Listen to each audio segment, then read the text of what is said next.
Llegó el momento de hablar de salud en imagen y en esta oportunidad vamos a hablar de la aneurisma de aorta. Vamos a plantear este tema y especialmente los tratamientos y novedades que han surgido en este sentido. Hemos hablado con el doctor Rubén Rogia, el gerente médico del Centro Modelo de Cardiología. Nos comenta cuáles son las características de esta aneurisma y especialmente los tratamientos habituales y las nuevas tecnologías, sobre todo la endoprótesis, que es un método mini-invasivo que se utiliza actualmente para brindar una solución a los pacientes que tienen o sufren esta patología. Presentamos entonces la nota con el doctor Rubén Rogia aquí en imagen. Bueno, el aneurisma es una dilatación focalizada de la aorta. La aorta tiene un diámetro que en la raíz es alrededor de 2,5 centímetros y va disminuyendo de calibre hacia el abdomen en todo su trayecto. En cualquiera de sus partes puede sufrir una dilatación. Puede ser en toda la aorta, es una aorta dilatada se llama, pero cuando se habla de aneurisma es una dilatación focalizada, que puede ser en todo su diámetro, en toda su circunferencia, entonces un aneurisma fusiforme. Si es en una de sus caras, se habla de aneurismas saculares. Se puede dar tanto en la aorta torácica, en su parte ascendente, en su parte descendente o en la aorta abdominal y hasta en alguna de las ramas principales que nacen de la aorta, como las ilíacas. Ahora, doctor, lo importante es saber, ¿es una enfermedad adquirida? ¿Se puede prevenir? La enfermedad aórtica en general, sacando algunas patologías que son congénitas, como puede ser la enfermedad de Marfan, el resto son patologías adquiridas. Los mismos factores de riesgo que hay para infarto también son los mismos factores de riesgo para la enfermedad aórtica, pero con una característica. En general, los pacientes muy fumadores son los que más posibilidades tienen de tener aneurismas aórticos. Hay varias modalidades de la enfermedad aórtica.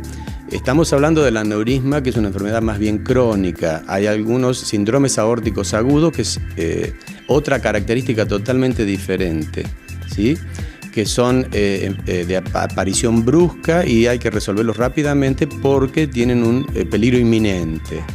El aneurisma, la dilatación, es una enfermedad más crónica, que se va dando paulatinamente. Generalmente, como dije, en pacientes que tienen algunos factores de riesgo que son los mismos que para infarto, como hipertensión, diabetes, colesterol, pero fundamentalmente en muy fumadores.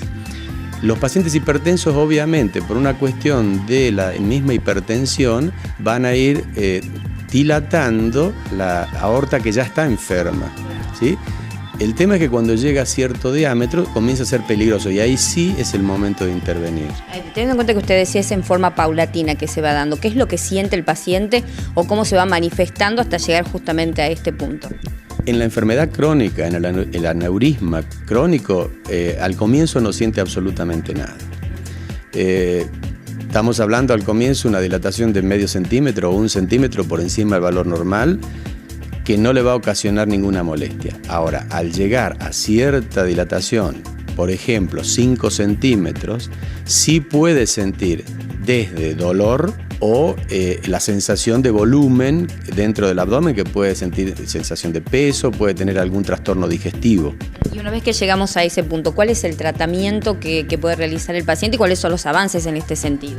Bueno, cuando llega a cierto diámetro la aorta, que normalmente arbitrariamente se tomó como 5 centímetros, en algunos trabajos hablan de 4,5, en realidad son observaciones que cuando fueron siguiendo los pacientes vieron que a partir de cierto diámetro tienen mayor riesgo de ruptura, porque el problema con los aneurismas es que se rompen y eso se convierte ahí en una cuestión aguda, ya no crónica, sino hay que intervenir rápidamente porque el paciente se muere desangrado.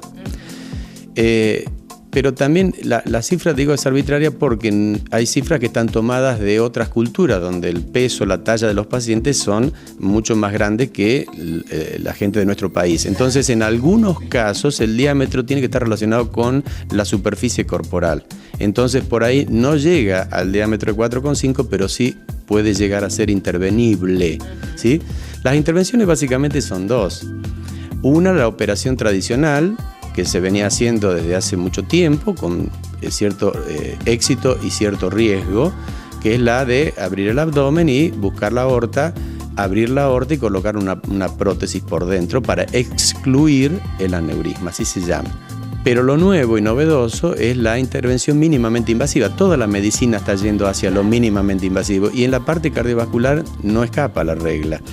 Y en el caso de aorta, hoy se pueden hacer intervenciones con aperturas mínimas a nivel de las ingles, con unas endoprótesis especiales, especialmente diseñadas, que se ingresan a través de una apertura de 5 centímetros de la piel y 1 centímetro de una arteria, y por dentro de la arteria se coloca un dispositivo que llega hasta la zona afectada y ahí se libera una prótesis, ¿sí? Por dentro de la aorta. ¿Qué es lo que permite esta endoprótesis ya dentro de lo que es la aorta?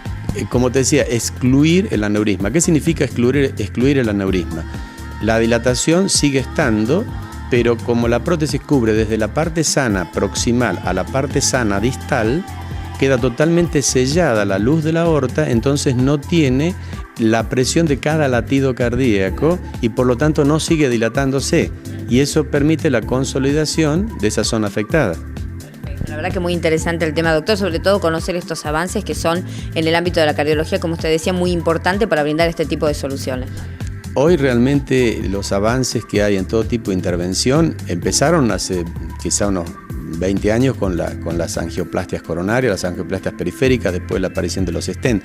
La aparición del stent permitió, por ejemplo, esto de las endoprótesis. La endoprótesis es un stent recubierto con una malla, y tiene la característica que se pliega dentro de una vaina, y cuando se la posiciona en el lugar a tratar, uno retira la vaina y como tiene una memoria el stent, se va expandiendo y se adapta a la pared aórtica. Obviamente tendrá el calibre adecuado para cada aorta. Hay diferentes tipos de prótesis para tratar tanto la parte ascendente de la aorta o la parte descendente de la aorta torácica o la parte abdominal. Hay prótesis que son bifurcadas cuando están afectadas las ilíacas, que son las arterias que van hacia las piernas. O sea, hay diferentes tipos de endoprótesis adaptables a cada necesidad del paciente. Habrá que hacer un buen diagnóstico con los distintos métodos que tenemos a mano, desde la ecografía, que es el primer método que uno utiliza porque es barato, es inocuo y está al alcance de la mano, con lo cual ya hace uno el diagnóstico del aneurisma. Pero eso no es suficiente. Luego habrá que hacer más estudios para ver exactamente el tamaño del aneurisma, desde dónde hacia dónde va, si es factible tratarlo. Hay algunos aneurismas que tienen inconvenientes en su tratamiento endovascular. Para eso se hacen unas tomografías con reconstrucción tridimensional, con eso se calcula el calibre y la longitud de las prótesis, si tienen que tener las bifurcaciones, si están tomadas las bifurcaciones o no. Entonces con todo eso se logra diseñar digamos el tratamiento el mejor tratamiento para el paciente. Este tratamiento lo bueno que tiene es, requiere anestesia, sí, pero no una anestesia como se requeriría una intervención de apertura tradicional. Segundo, tiene una evolución bastante rápida. El paciente queda internado 24 o 48 horas y se va a la casa caminando. Mientras que en las otras intervenciones requería sondajes, a veces drenajes, transfusiones, o sea, una cirugía mayor. ¿Y cuál es el cuidado que debe tener el paciente a partir de ya dado de alta con la endoprótesis? Fundamentalmente cuidar sus factores de riesgo. Que no vuelva a suceder. Que no vuelva a tener problemas en otro sector, porque obviamente ya es una arteria que está enferma. Tratamos un sector, el resto hay que cuidarlo, como en toda la enfermedad cardiovascular. Uno trata un sector, ¿sí? Que a veces es un sector muy chiquito de todo el árbol arterial. El resto es prevención, es tratarse, es cuidar su colesterol, dejar de fumar, ¿sí? Cuidar su peso, su diabetes y diabético. ¿Está claro? Y luego sí controles, al principio bastante seguidos para ver cómo quedó la endoprótesis. Puede haber algún tipo de inconveniente que habrá que analizarlo en el seguimiento y luego un control anual.